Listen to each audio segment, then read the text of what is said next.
J'attaque par un petit piège. En effet, magnifier l'histoire, ce n'était pas le sujet de mon projet de fin d'études. Le sujet de mon projet de fin d'études était plus simplement l'apport de logements dans un site à forte valeur historique et densément bâti. Un site avec une spécificité architecturale et historique au regard du contexte dans lequel il est inscrit. Un site aujourd'hui autant apprécié par ses habitants que par les touristes nombreux. Ce site est également classé depuis une cinquantaine d'années. Avec ces quelques mots, vous avez deviné que je parle évidemment de New York.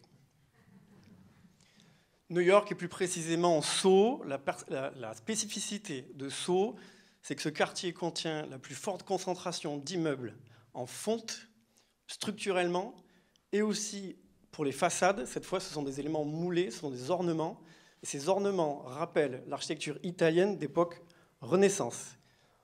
En effet, les entrepreneurs et les maîtres d'ouvrage de l'époque considèrent qu'un pari sur ces éléments, sur ces pilastres, sur ces chapiteaux, volutes et corniches attireront le chaland. Et ça marche. Aujourd'hui, Soho est un témoin de l'essor de New York comme capitale économique des jeunes États-Unis.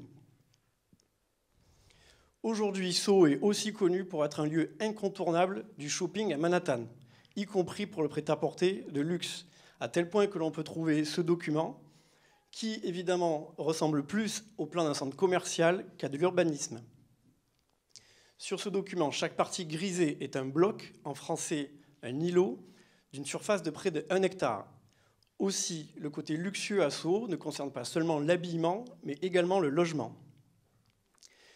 Et le logement, cela concerne beaucoup de monde, y compris les architectes.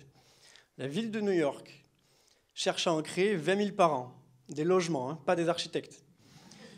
Et aujourd'hui, à Soho, on trouve plus de logements de ce type, les fameux lofts new-yorkais, plutôt que des terrains libres. Ces lofts ont une typologie très particulière. Ils sont construits sur un module de 7,50 m de large par 30 mètres de profondeur.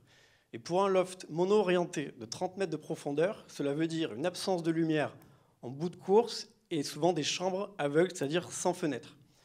Alors, je ne sais pas vous, mais personnellement, quitte à mettre 3 millions dans mon pied-à-terre à New York, j'espère y trouver un peu de lumière.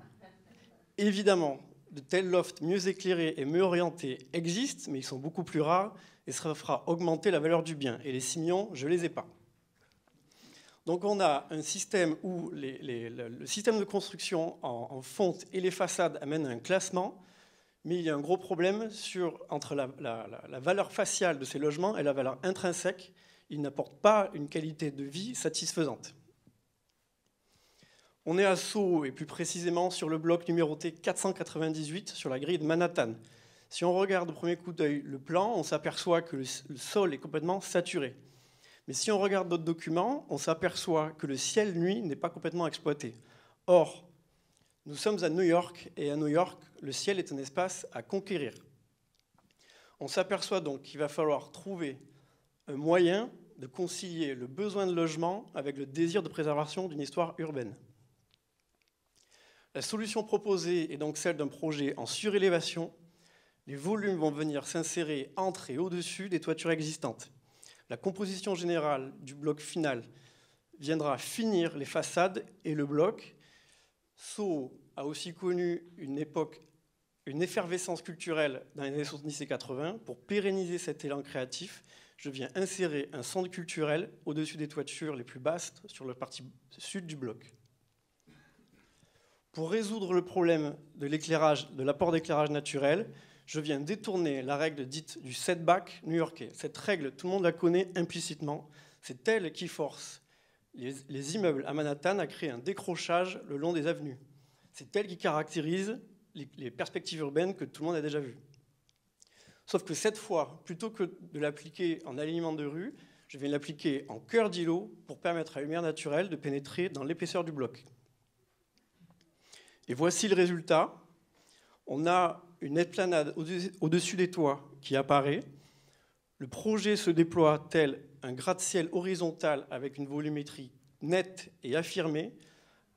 Les volumes sont habillés par des murs rideaux avec une technologie verrière contemporaine qui permet de jouer avec une alternance de transparence et de réflexion pour jouer aussi avec l'environnement urbain immédiat.